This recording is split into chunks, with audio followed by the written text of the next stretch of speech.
Bonjour à tous. Alors, suite aux réactions de la semaine dernière qui m'ont fait très plaisir, j'ai décidé de faire une deuxième chronique, mais cette fois-ci pas sur l'orgasme d'un mammifère, parce que sinon vous allez penser que je ne parle que de sexualité. Donc cette fois-ci, j'ai envie de vous parler d'un truc qui m'est arrivé la semaine dernière, quand j'étais coincée dans un mini embouteillage, et que du coup j'ai regardé la voiture qui était à ma gauche.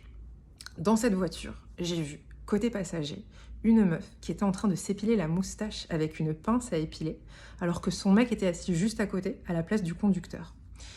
Et là, il y en a peut-être certains parmi vous qui vont me dire « Mais comment tu sais que c'était son mec et pas un pote ou son cousin ?» Et la réponse est que c'est vrai, je ne sais pas. Mais sur le coup, ça m'a paru une évidence que c'était un couple, et surtout, ça m'arrange pour les besoins de cette chronique. Donc après avoir vu cet instant surréaliste, j'ai eu envie d'observer ce couple insolite et non conventionnel. Mais le truc, c'est qu'ils roulaient tellement lentement que c'était pas possible pour moi de rester à leur niveau parce que je me serais fait lyncher par les mecs dans la file derrière moi. Oups.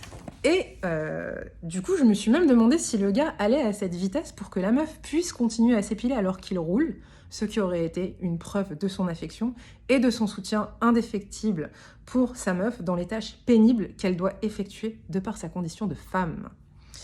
Mais si ça se trouve, ils sont pas du tout en big love, et en fait, cette meuf ne sait plus quoi faire pour que son mec la base, du coup, elle a décidé de faire le truc le plus anti-sexe qui soit, à savoir s'épiler la moustache à côté de lui.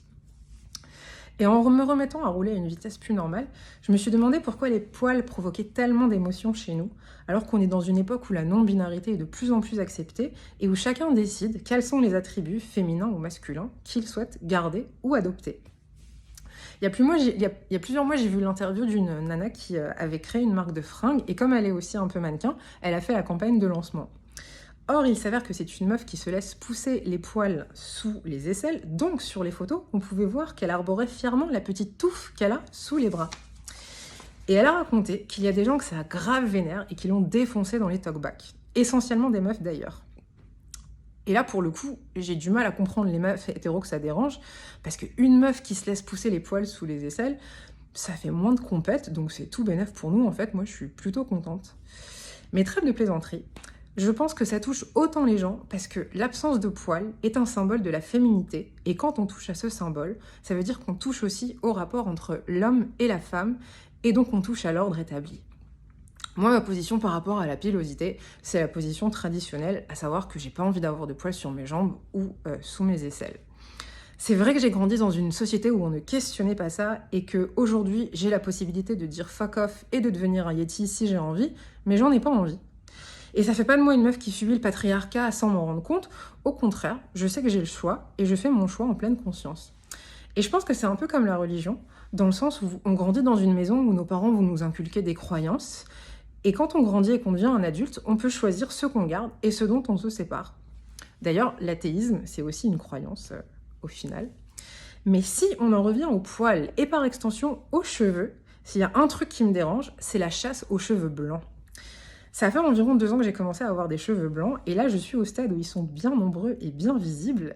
Et quand j'en parle avec des copines, je réalise que pour beaucoup d'entre elles, c'est pas du tout une option de garder leurs cheveux blancs. Et je pense que c'est parce qu'elles ont peur que ça les fasse paraître plus vieilles.